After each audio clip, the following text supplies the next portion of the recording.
Thank you to the Greenwich Village Society for Historic Preservation and the Jefferson Market Library for hosting us this evening. As Ted mentioned, I'm the publicist at the Feminist Press. We were founded in 1970 with the mission of advancing women's rights through the publication of feminist classics, many of which were out of print at the time of our founding. 46 years later, our initial mission of recovering lost literature has expanded to represent a wider range of perspectives, many voices that otherwise may not be heard. We also believe in amplifying authors we feel deserve more recognition, which is why we're so honored to have published Sarah Schulman's The Cosmopolitans. Sarah Schulman is a distinguished professor of the humanities at the College of Staten Island, CUNY. She's a novelist, playwright, screenwriter, nonfiction writer, AIDS historian, and journalist. She's the co-founder of Mix New York LGBT Experimental Film and Video Festival, co-director of the ACT UP Oral History Project, and U.S. coordinator of the first LGBT delegation to Palestine. Her most recent books include The Cosmopolitans, Israel, Palestine, and the Queer International, The Gentrification of the Mind, Ties That Bind, Familial Homophobia and Its Consequences, and The Mere Future. She's joined tonight by Vivian Gornick. Ms. Gornick's books include Approaching Eye Level, The End of the Novel of Love, and The Situation and the Story. Her most recent book, The Odd Woman in the City, was a finalist for the National Book Critics Circle Award in Autobiography. It is a deeply moving ode to friendship, love, and urban life in the spirit of her acclaimed memoir, Fierce Attachments. Both The Cosmopolitans and The Odd Woman in the City are available for purchase tonight in the back, along with complimentary copies of Book Forum magazine. I want to end tonight on my introduction on a personal note. I had the pleasure of working with the Greenwich Village Society for Historic Preservation in 2014 when they launched their book, Greenwich Village Stories. Their anthology collected dozens of anecdotes and memories about life in the village, as seen through the eyes of its famous and non-famous residents alike. As a Pacific Northwest native, I feel very lucky that my education of the village came at the hands of this book and through working with an organization that works so hard to preserve such a culturally significant, albeit ever-changing neighborhood. I can't think of better people to contribute to this cultural preservation than the writers who make it their home. We're very honored to have two of those chroniclers here tonight, so please join me in welcoming Sarah Schulman and Vivian Gornick.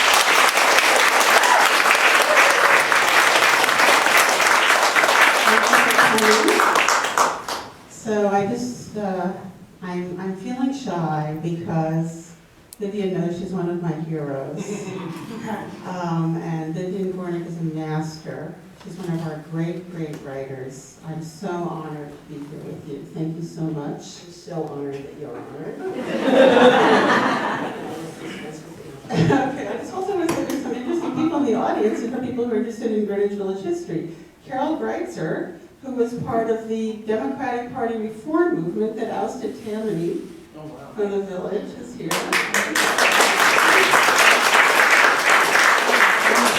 And Alex Kate Schulman, a wonderful feminist writer. She's known for her memoir of an ex-prom queen, but also Alex is the person who reintroduced Emma Goldman and got her works back in print and edited the volume Read Emma Speaks. So very, very relevant and wonderful. And this building, should we start with this building? This building? Yes, the Jefferson Market Courthouse. Do people know, how many people here remember when this was the courthouse? This was the courthouse, and the squad in the back was the prison, the women's house of detention. And the prisoners would be brought in, and then if they were condemned, they'd be brought right into the prison. It was a women's prison. Now I remember as a kid, there was a bakery called Sutter's across the street. And my father and I used to go to get rolls, and I'd wait outside, and the women in the women's house of detention would be screaming out the window, and the pimps would be standing on the sidewalk yelling up. And some very important political prisoners were there. Absolutely. Throughout New York's history, actually, many, many women were imprisoned there. In our time, Grace Paley and Barbara Deming and a whole lot of them. Angela Davis. Yeah. But I'll tell you something, the second story I ever wrote for the Village Voice, and that was 1970, I guess, 71, was about the prison, was about the women's prison. And it was, I used to stand on the street along with those pimps and look up at the same time as everybody else, and the women was screaming. And the story that I wrote was called, "Nikki, take care of the baby." One of them, husband or whatever it was standing downstairs, and she was screaming down at him, "Nikki, take care of the baby." So I wrote the story about the prison in terms of the village. So it's. But I guess when the village gentrified, they couldn't have a women's prison. No. So they had to get rid of it. But Alice Crimmins, does people remember that case? Yes. That was a really interesting case. She was charged with killing her children, but actually the charge was that she had sex when she wasn't married.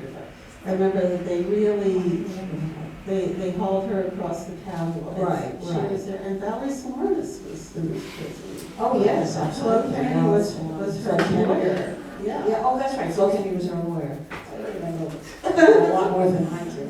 Anyway, Alex, you have memories of that? oh, I do. When this, they were going to tear down this library. See, I've been in New York since 1953. So I remember they were going to tear down the library, and the neighborhood got together and formed a group that was called Let's Get That Clock Running Again, in order to prevent them from tearing it down. And we won. Yes. We won. And they turned it into a library, but they Right. really wanted to get rid of it. So every time I walk down 6th Avenue and see that clock, I see it as history. Yeah. Yes, definitely. A building with a lot of history. So I've just finished reading your incredible book. Oh, my Lord. And here you say that you first started coming to the village and hanging out when you were 14. No, not the village, coming downtown, right, riding the subway from the Bronx downtown. I started coming here in college when I was about 18, me and my friends. And the village, of course, I'm sure it's still the same. Kids come in from all over the city, from every borough, right, you hang out, you go home, and wait, so you can get back here. I came back here to live after my first divorce. I was a late bloomer, so I was like 25 years old, I think, when I started living here. What were some of the places where you used to Go. Well, when we were young, 7th Avenue was full of what was still Bohemia, right? It was like lots of bars. The Limelight, remember that? And what were the others? I'm sure everybody here remembers them better than I do, but we all hung out. Most girls I knew were a lot more sexually adventurous than I was. So they came in, you know, ready to throw that card in the ring. I was not. So I was not, I wouldn't know what you call shy, but I was uneasy. So some guy would start talking to me, I didn't really know what to do. And then the next thing was he'd say, well, what do you do with yourself? Or what do you want to do? And everybody there came up with some plan of making art, you know. So I'd say, I'm a writer, or I'm going to be a writer. I think I'd say, and that would release a flood of sarcastic invective, right? Oh yeah, you're a writer, like everybody else in this room. So I stopped saying that, and I was never at ease. But I did it. I mean, I did it like everybody else. There were lots of parties. You met people, and you went to them, and nothing turned out well. Then you'd see them on the street on 6th Avenue, and it'd be very embarrassing. But it was really great because it was truly a neighborhood, right? It was truly a neighborhood in that the sense of lots of people like yourself or like the person you wanted to be were all around. People of every age looked good. And if you were young, you looked at some. But I will tell you this, in those years too, there were two great sacred monsters who are still alive, two women writers, who were still alive and in this neighborhood. Judah Barnes and Marguerite Young. Does anybody remember that? I do.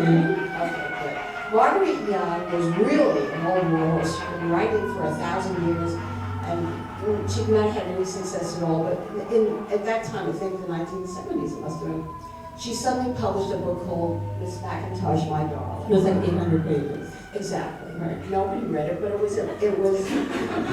was published. She was applauded, you know, she was given that applaud just for hanging in there. And all of a sudden her life was changed. Now Marguerite Young looked like Bert Lahr in drag. She had a horse face. You couldn't have remembered this. You met her? It's Edward Swift. Yeah. Yes, and I'll get back to him, but he was her student. Oh. He introduced me to Oh, for her. God's sake. She wrote this huge biography of Debs. Yes, that's right. Yeah, she was writing that for many years, of Eugene Debs. So I was writing for the Village Voice. Which is that Eugene Debs was a Socialist Party candidate for president. Okay, some people don't know. If you hear a name you don't recognize, Google it. So one day I'm walking down 7th Avenue, and I really didn't know who Marguerite Young was. And this creature is coming towards me, and she's dressed in sort of gypsy schmuckers and everything hanging, and her hair is hanging, and she has a cigarette in her mouth, and the ashes are falling on her breast, yes. And she comes towards me, and with the cigarette still in her mouth, she calls out to me, "Oh, darling, you're a visionary." Because I was on the barricades for radical feminism, you know, so everything I was writing was overheated. "Darling, you're a visionary." I got so frightened. I thought, what is coming? Who is she? And then I realized who she was. And every time she saw me, and I became a kind of an emblematic figure for her of the young, you know, the young generation of us. And you know, I got to love her for it. And Jimmy Barnes was also bizarre, very bizarre. Right there, Passion Place. Yeah. But she too knew a lot of us she was reading the Village Voice. And it was thrilling. It was thrilling to encounter these people. You know, Passion Place, E.E. Cummings was there too, and he has a plaque, but Judah Barnes doesn't have a plaque. But that housing was built originally for the Basque waiters who worked at the Hotel Brevoort. It was a dormitory space for them.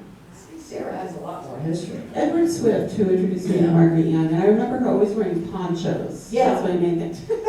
He was an older gay writer who wrote an early gay classic called Splendora. It was about a young boy who is harassed by his small East Texas town and transitions and comes back as a trans woman, although that's not the words that were used at the time that Splendora was published, and returns to the town as this woman, librarian, and nobody knows that this is the person that they were so cruel to. It's a really incredible book. It was way ahead of its time. And I remember Mr. Swift gave me advice. This was, we were at a table with Peter Cameron, had just published his first book. I was on my second book, and Carol Maso was writing her first book, and Alan Brown. And Mr. Swift was, "You can have all your fabulous fags and all your fabulous dykes, but you have to throw in some blahs or they won't publish you." And he knew what he was talking about. Yes, he was right. We're flipping on that. That's right, exactly. What about Marion Moore? Was she still here? No. No, she was Brooklyn. No, she lived right over there. Did you know? Have you ever seen her? She used to shop at the Jefferson Market, you know, which bit the dust about, 8 years ago or 10, but when it was on the west side of 6th Avenue. I used to see her there shopping. And Grace Paley lived across the street Oh, from Grace. PS 41. Now, let's tell Grace Paley stories. Do you have some? Everybody has Grace Paley stories. I'm sure, of course, the people in this room have Grace Paley stories. She lived in this neighborhood for many, many, many years. She was, you know, a lightning rod. Everybody knew her. She called us all darling. Darling, what are you doing? What are you writing? She talked often to me as she talked to you. I'm sure, I don't know if you knew her, but to her students. She was, and I knew many people who are students at Sarah Lawrence, and they all used to come into her classes asking about publishers and agents when they were just students, you know, and she'd say, darling, you don't want to be thinking about that. You want to be thinking about what you're thinking about. And I always felt like she was saying that to me. So we were not close as colleagues in the movement. You know, my movement was just the feminist movement. Grace's was primarily on the left. I mean, she originated in Women's Strike for Peace, and that was really her deep passion was on the left. So for me, she was sort of kind of secondary, in a sort of secondary position vis-a-vis my interests. I remember once, but I knew her and visited her in Vermont. I mean, like everybody else, she was Earth Mother. She sort of accepted everybody and welcomed everybody. Once what happened was, I don't know if any of you remember, Anne Royfee wrote a disastrous story in the New York Times on Sarah Lawrence announcing to the whole Upper West Side that all their daughters were becoming lesbians. Right? And the whole place went crazy. You know, mothers were calling and pulling. So they were all very nervous, and Grace was a member of the faculty. So she calls me up and she says to me, and I quote, "Darling, we like to think of you as a little bit more humane than the rest of them," meaning the feminists, meaning downtown feminists. She says, we like, she had in mind Jill Johnston in Combat Boots, you know. So she says, "We like to think of you as a little bit more humane than the rest of them. Would you write a letter to the editor denouncing this piece?" So of course I didn't, I wouldn't do that. But I was shocked that she revealed some of her secret thoughts about, we were a brand of radical that they'd never seen before. You know, when we opened our mouths, we amazed ourselves. We kept on talking, you know, shooting straight from the hip for a long time, and they didn't know what to do with it. You know, Women's Strike for Peace was a very respectable organization. They didn't go in for political theatrics like us. So in a way, Grace was, but you know, once Grace and I were on a panel, somewhat like this, here in the village with Barney Russett from, you know, what's his name, Pete Hamill, and another one, like 3 guys like that. And we had all experienced the village at the same time, but boy, was their village not our village. And those men came on, you know, like old-fashioned hipsters, talking about the drugs, the drinking, the women, and we're sitting there, and neither one of us recognized anything that they said, and when we opened our mouths, they didn't recognize anything we said. So the village, which was an extremely protein neighborhood, and always has been, protein in the sense it's full of social and cultural and political life. These are the people in this neighborhood forever, you know, to this minute. They care, they get involved, they make things happen, and you could replicate the whole city in miniature down here. And in those years, we did, in the 70s and 80s. Well, there's some more important women writers that lived around here. Dawn Powell. Yes, Dawn Powell in the 60s, well, from the 20s or 30s on? 30s, 40s. Yeah, I think she started in the 30s, right? Yeah. She. Carson McCullers. Carson McCullers lived here? Yes, she lived on West 11th Street. Oh, Her husband, Reeves. Oh. And you talk about Isabel Bolton. Yeah. Who also, and I heard, you know, what was the name of that? Help me, people. He's passed away now. He was an older gay writer who had lived with Aboriginals and had Tobias Schneebaum. Tobias Schneebaum. Tobias Schneebaum. Yes, He told was me her. Yeah. he was her secretary. Right. Isabel Bolton's secretary. And that one time she had invited Carson McCullers to come for lunch. Oh, really? And it was his job to prepare the lunch. And then Carson showed up with 4 drunken sailors. And that was the end of that. You all know who Isabel Bolton is? Masha. And Anna Snen lived on 13th Street briefly. Really? Yeah. Who? Anna Eastman. Oh, amazing. So you call this book The Odd Woman in the City, and then you detail all these different odd women like Isabel Bolton. But the thing that made them, it sounds like the thing that made them odd was that they were going to become writers no matter what. The thing that made them, us, odd was that as I've said in the book, and I've said many times, every 50 years since this French Revolution, the feminist movement reawakens, and each time around, the women who are emblematic of it are called something else. They're called free women, they're called new women, they're called liberated women. It's never the same each time around.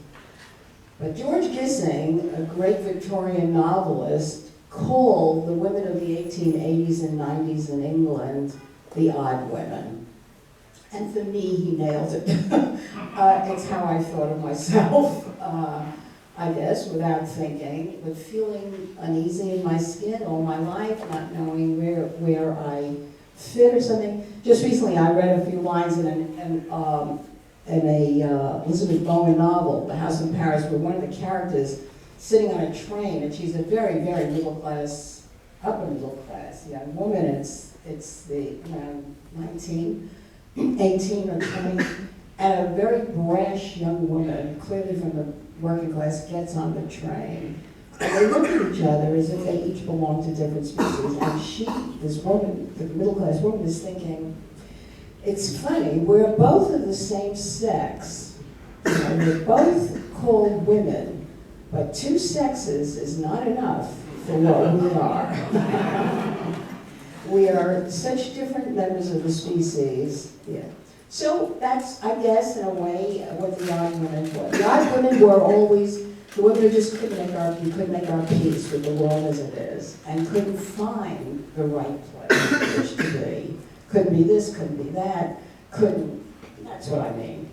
Well, I've gotten a lot of reviews, and sometimes they can be great, and sometimes they hate you, and it's a takedown. But usually they don't get the book, whether they love you or hate. But I had a kind of bad review from Vivian Gornick that was so smart that it actually made me think differently about myself. It was in Women's Review of Books, and it was on the novel Rat Bohemia. This came out in 1995, and Vivian wrote, "These people are not bohemians." My book was about the epicenter of the AIDS crisis.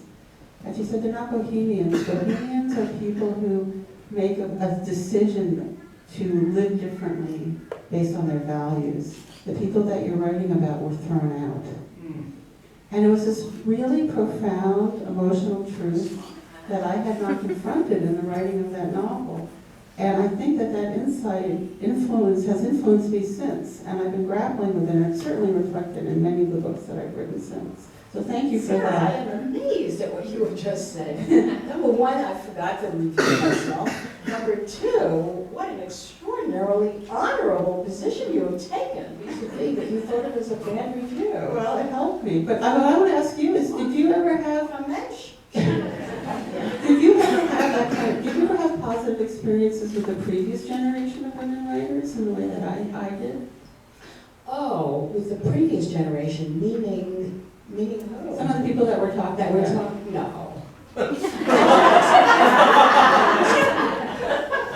We were on different planets when I began to write. First of all, for many years, I was a Village Voice writer. I was looked upon as a downtown lefty, feminine, I don't know what, crypto, this, that, and taken seriously only by a downtown swath of readers, talking about the things that I cared about. Mostly I was on the barricades for feminism. And everywhere I went in those years, it taught me, I learned a great deal from becoming a polemical journalist. I learned the meaning of a point of view. And then it was many years later, I was in my late 40s when I began to write out of my own experience in a different way. But for many years, I wrote that personal journalism, which struck a lot of people well, and struck a lot of people obnoxiously. Those were brash, very dividing I knew Elizabeth Hardwick in those years because I was, one of the young comers at The Voice. And she tried to persuade me out of feminism. She said to me, honey, it's so tacky. Yeah. Oh, honey, all that women's stuff, it's so tacky. She'd been in New York for 40 years, but she still sounded like she came from the South yesterday. Yeah. But okay, so I was tacky for a lot of people. And then by the time I began to write differently, I had that reputation dogging me, and so. But no, I never. In fact, recently somebody said Vivian only writes about women, but all her celebrators are men. That's true. Except me. Yeah. But publishing was so different at that time. You brought up Jill Johnson, and it's amazing that a book called Lesbian Nation with no punctuation could be published by a corporate publisher and sold in every bookstore. No, it wasn't amazing. It was our moment. It was a moment when feminism just hit the bricks. I mean, we were everywhere. They were frightened of they were frightened of us and excited by us, and it was the new moment. All the liberationist movements have had their moment. Gays have certainly had that same moment. All kinds of crap was published just because it was the moment. So everything that we did, it was astonishing, the stuff that was, in later years it was astonishing. At the time, everybody thought, well, this is just our due, it's like we're here to stay. That was the other thing, we thought we were here to stay. And then came great comeuppance. We weren't here to stay, we were, out of that mass of testimony, which women have gone through, gays have gone through, blacks have gone through. It's a massive testimony, and out of that come a few writers. So while they're testifying, everything is published. Today she wouldn't be published, no. No, Sexual Politics by Kate Millett would be like Duke University Press or something like that. And she wouldn't have been on the cover of Time magazine. I mean, well, the thing is, if somebody could come up with another original, something that would add to what we already know, it would certainly get published, and probably it would receive major attention. Okay, well with that, let's be shamelessly sentimental and each read from our books. Should we do that? So we can revisit the village of the past. Okay, you do it. I'll go first.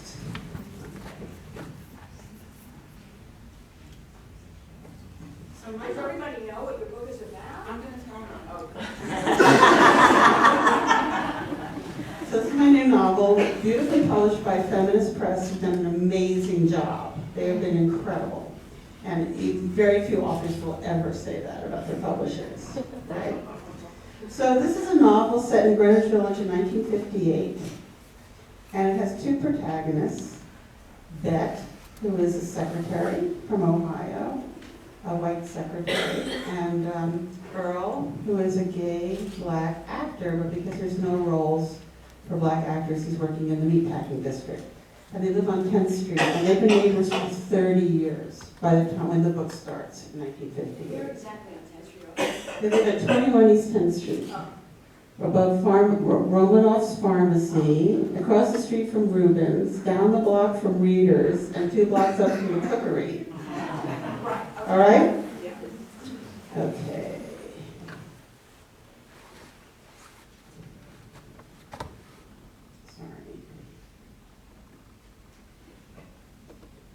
The next morning, Earl left the house at 4:30. He had not had to be at work until 7 for a couple of years, but had been leaving at 4:30 for so long that it was impossible to stay in an empty bed for another hour. He liked starting out in the dark, preferring the empty streets as he walked west, past all the sleepers, the dreamers. Every night, Earl had the same kind of dream. He dreamed that his dreams had come true. Every night, someone he loved and missed terribly, who had been cruel for no reason, would come to him and be kind.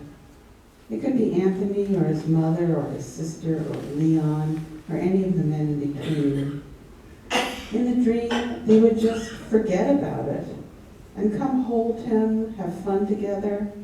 Then he would wake up and say a few things out loud as part of that half waking. He would say, "Help," And he would say, I am so lonely. And sometimes he would say, I hate my life. At that point, stepping out into the dark town was something to look forward to, something motivating. By the time he made it far west, the other guys would start to appear, converging from uptown, Brooklyn, the Lower East Side. They all started out alone and ended up together. Earl would shoulder his way into the crowded 24-hour Greasy Spoon on Gansevoort, filled with unwashed men at the counter drinking coffee, eating steamy bowls of hot oatmeal and smoking, shoulders hunched, black, Spanish, and white. It was gorgeous, the way they talk out of the sides of their mouths, gesture with their cigarettes, or ruminate deep into those cups. Everyone came to work dirty and waited until the end of the shift to shower and soap up. They'd wash together and go home, sparkling clean in the evening, but start off dirty in the morning. They had their ways, these guys. Pans of greasy eggs, pans of fried potatoes dripping in grease. Tired men with big hands and lives of filth. Everyone else was in bed, but they were already dirty.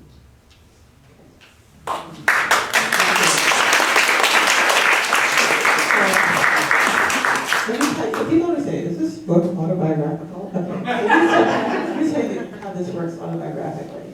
In 1979, I had a job working for an all-women's trucking company that delivered gay male pornography to newspapers. And they had old postal trucks painted pink. And we used to drive around in those trucks and deliver what they called stroke books, right? And next door to us was this diner.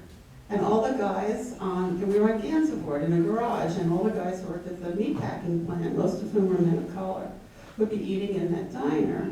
So that's it. So I watched that. But what did that diner become? Florent. Right, which is now going to be a Showtime television series starring Alan Cummings. That's called Gentrification. Yes. Serious. Yeah. Okay, I'm going to read maybe a little bit longer than Sarah. I have this little section at the beginning. This book, well, The Odd Woman of the City, is a collage. It's made up of different sections, hopefully all interwoven. One part of it is about a single friendship. Another part is about friendship in general, now and 100 years ago. And the third is the city.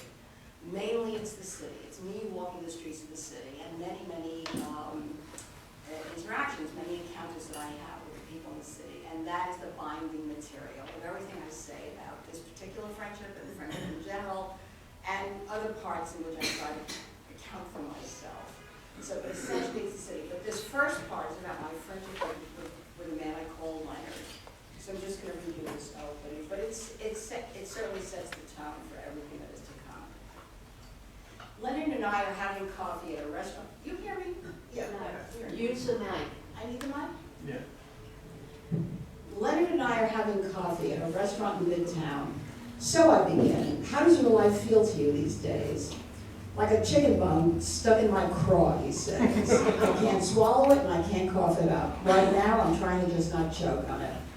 My friend Leonard is a witty, intelligent gay man, sophisticated about his own unhappiness. The sophistication is energizing. Once, a group of us read George Kennan's memoir and met to discuss the book. A civilized and poetic man, said one. A cold warrior riddled with nostalgia, said another. Weak passions, strong ambitions, and a continual sense of himself in the world, said a third. This is the man who has humiliated me my entire life, said Leonard.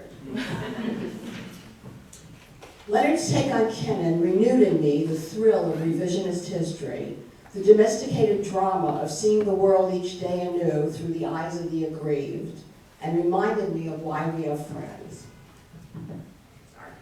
We share the politics of damage, Leonard and I. An impassioned sense of having been born into preordained social inequity burns brightly in each of us.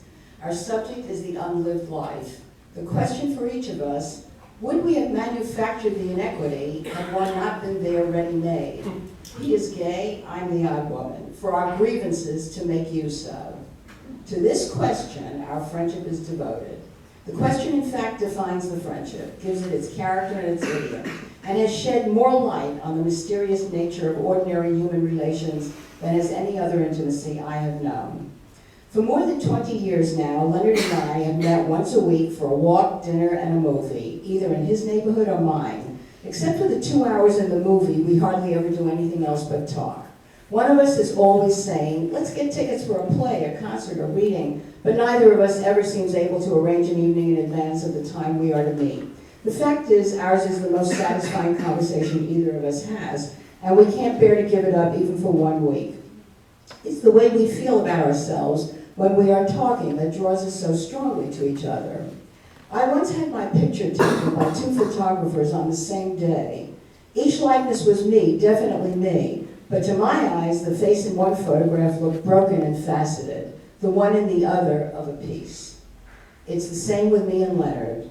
The self-image each of us projects to the other is the one we carry around in our heads, the one that makes us feel coherent.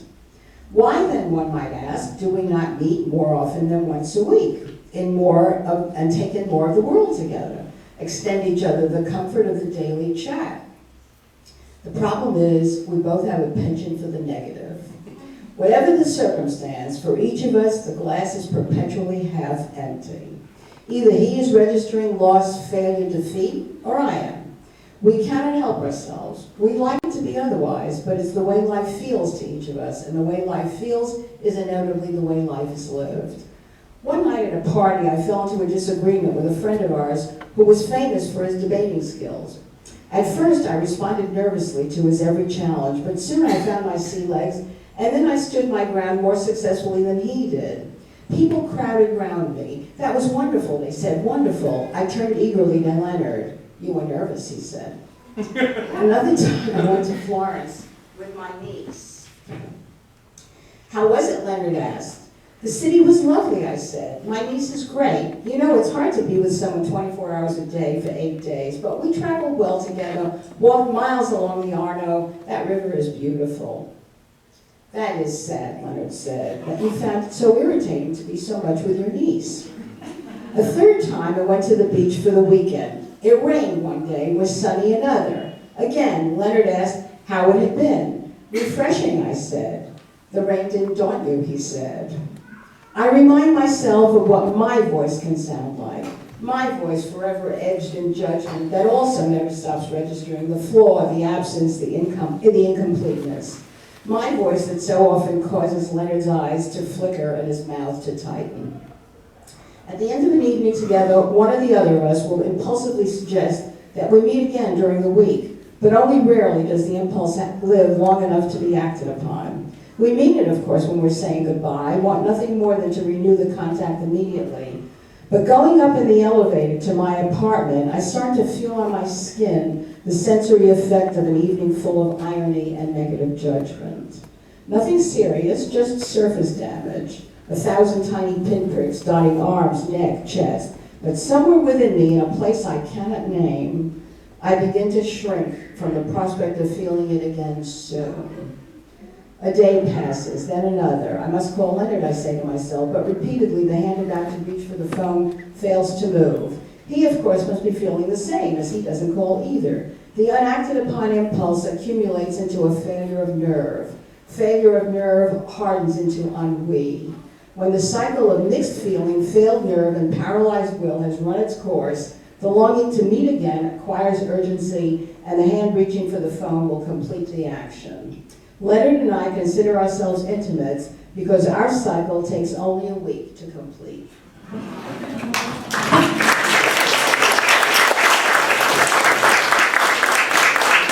So I want to open it up for questions and comments, but I just have to tell one more little story. So my father used to stop famous people on the street and have me shake hands with them so that I could say later that I met them. And one of them was James Baldwin, me to shake hands with him, so now I can say I shook hands with James Baldwin. But one day we were at the date shop and there was this very old man at the dairy counter. And it was, oh my God, his name just went out of my head. He was the leader of the Mensheviks. Oh, yeah. What was his name? Alexander Oh. Kerensky.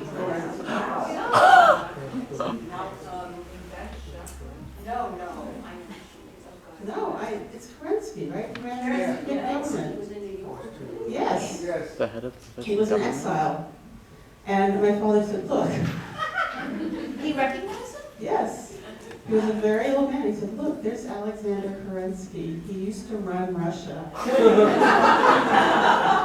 Now he can't even chew.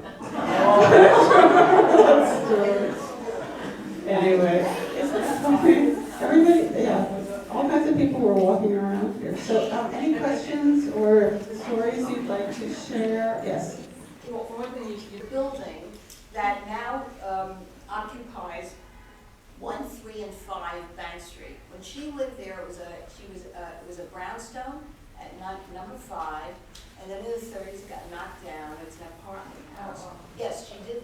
She lived here, but she did not take part in the scene, whatever the scene was. And it was before the First World War. It was the first decade of the century. She came to New York in 1906. Willock House. Right there. The other thing I wanted to ask you was, when you said that it's probably still the same in the village, but it is not the same at all, Not at all. because it is completely ruined. I mean, there's, Well, he is gone. well, Completely like, gone. I mean, they keep on, the St. Vincent's Hospital, and all of these things which have been destroyed. It's a middle-class neighborhood. I'm not sure it's like anymore. It's a really fascinating. Yeah. It's a what? A Really? ruling class neighborhood.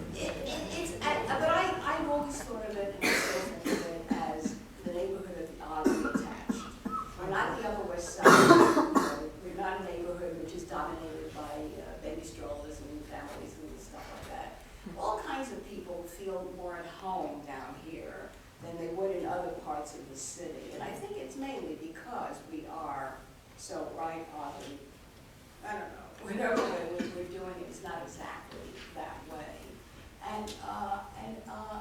But we're essentially, I'm still with the middle class, but Sarah's right. I mean, it gets more and more, I don't know if gentrified is the right word, but yeah, when there isn't specialness to the neighborhood, when it's not marked by people doing the arts or something else, it's just capitalism, right, as usual. Right, I mean, the street life, the black gay scene on West Village has been pushed out, the police have been called in, Well, that is a long time. I mean, it's been going on for a long time. I mean, yeah, it's a very policed, private neighborhood, yes. Yeah, well, when I moved here in 1954, that's what people said to me. Some of the people, the old timers, said it isn't what it used to be. And it's true, it has changed a lot over the years, but it's still a kind of unique place. I wanted to contribute an anecdote about E. Cummings having to do with this library. When the city wanted to tear it down to replace it with a ugly, modern, white building, a library, white brick building. A lot of us, of course, wanted to save the building, and we had a meeting down at the chairman of the City Planning Commission with James Felt, and a whole bunch of village people, the leaders of various organizations. I think I was the president of the idea at the time.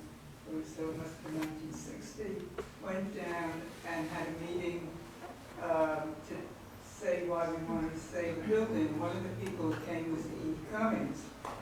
Coming home, we came home in Tony D'Appolito's bakery truck. Tony D'Appolito was perennial chairman of Community Board 2, and in the truck he had Ruth Wittenberg, who has a triangle named after her outside here. And I was there, and E. Cummings. E. Cummings talked about the meeting down at Felt's office, and he was amazed. He said, these things go on all the time. And we said yes, and we all participated in them. And then he imitated one of the people who had been there and had been very passionate when he spoke. and Cummings said, I thought he was going to have an orgasm. And, ever afterwards, I tell the story about how I used to discuss orgasms with you. And he did say the library.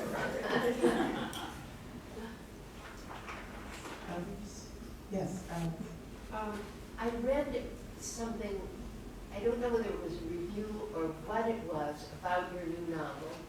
And it said that it was this also connected to Balzac's cousin Bette. And I wonder, is that true? And do you want to say anything about that? sure. It's connected to two novels, Baldwin's Another Country and Balzac's Cousin Bette. So I'll give you the long answer. I attended the University of Chicago. I did drop out, but before I dropped out, I took a class in 19th century French realism, and the professor, she taught us Cousin Bette. The professor's named Francoise Meltzer. And Cousin Bette had the most incredible plot. It was a spinster who was wronged by her family and decided to get revenge. So she destroyed everybody and everything, and in the end, she won. And I thought, oh, that's such a great plot. And it stayed in my head for like 30 years. And then in 2003, the actress Roberta Maxwell, for those of you who are theater goers, she's a great lady of the stage. And she asked me to write a play for her. And I had been struggling with this Cousin Bette, and I had this idea to set Cousin Bette in the 50s. Now, Another Country is, Baldwin is such an important writer, Another Country is such an incredible novel. But I always felt that the female representations in Another Country were not equal to the men's, that the female characters didn't have as much depth. And so I had this idea to kind of approach Another Country, but to put Cousin Bette in the middle of that novel. And so I set it in the Village in 1958. So you have the same milieu, right? It's black and white, gay and straight, male and female, because of course pre-gentrification New York is a place of mix. And it's the fact that New York is so expensive now is why we're talking about this, profound segregation that we now have in the city. So I ended up in bringing these two worlds together, and that's really where that came from initially. So I wrote the play, and Des McAnuff, who directed Jersey Boys on Broadway, he was running the La Jolla Playhouse at the time, and I went out there and did a workshop of it. But Roberta got a play here, and so the actress who did the role was Diane Venora. Do people remember her? She's the last woman to play Hamlet. She played Hamlet at the Public Theater. Joe Papp directed her, actually. And I worked with her for about 6 weeks. It was one of the most incredible artistic experiences of my life. She's the only actor in history to have played Gertrude, Ophelia, and Hamlet. She was a fascinating person. Well, it went on in this series that they have where you do these open performances and the audiences come and you discuss, but it never officially opened. And then it was time to see where they produce it, and the literary manager explained to me that Des McAnuff did not understand these kinds of relationships. It's those New York relationships, the people who were not wanted where they came from, and they left it behind, and they make their lives together, and your neighbors are your life. And there's this, it's apartment building living where there's no secrets. And he didn't understand those relationships, so the play never got produced. But the story gripped me, and because I had seen the rehearsals, right, and I had watched it over and over and over again, it had a visual quality to it. And I started to turn it into a novel. And so many of the details that Diane and Lonnie Smith, who's passed away, but he played Earl, he was a David Mamet actor, that they brought to the performances became the layer that I was able to use in the novel. Yes. How long were you writing it then? So I've been writing it for 13 years. Oh. Yeah. So then, I started thinking about what is the aesthetic, what aesthetics connect Baldwin and Balzac? You know, and interestingly, they're both called realism, but they're very different kinds of realism. This, you know, late 1950s, early 1960s New York realism is completely different than 19th century French realism, but they're both called realism. So at the end of my novel, I wrote a little essay about this question of what is realism and how I approach it in the book. So it took a long time, but you know, the whole story became very deep inside of me. Give us your definition of it. No, you have to read it. Yes. Oh, yes. Well, actually, I think to couple those two kind of. Mike, please. Right. To couple the writing of those two periods is really just to say it's not modernism. There's more, it seems to be more to the point that whatever was not modernism, certainly by then, continues to be called realism. We want to a better. Okay. But indeed, read the book. Yes. By a total coincidence, I happened to find the yard woman and the city. And I want to tell you and share with others a passage that totally moved me. You had a friend you called Alice that admitted herself into an assisted living facility and how she deteriorated. Right. And how much she was a part of this facility and solved problems for people. But she wasn't getting anything in return. And you came to visit her, and you started talking about books and theater, and she just became very alive. And then she says, and you say to her, is there no one here with whom you can have a conversation? I once asked.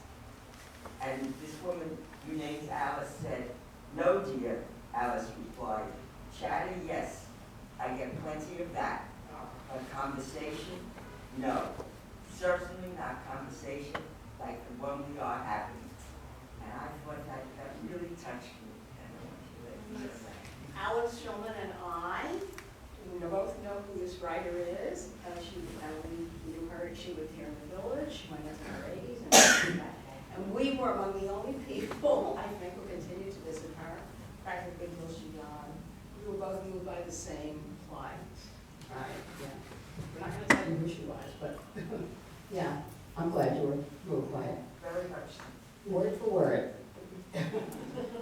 So Vivian, when you write a memoir and you change the person's name, I mean, Absolutely. okay, so you do that and we understand why. You know, there's privacy issues. But when the people that you're writing about are some semi-public figures or historic figures, you make the decision not to make that record. Can you just discuss that a little bit?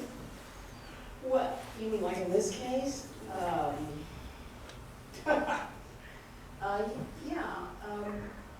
She did have a reputation, but I didn't know her in that capacity, and I didn't feel free. She was no more famous to me than my mother or my brother or anybody else. I never felt free. I can only write by disguising the identities of the people I write about. I don't feel free otherwise, because it's not what I'm after. First of all, my stories, they're not being told in order to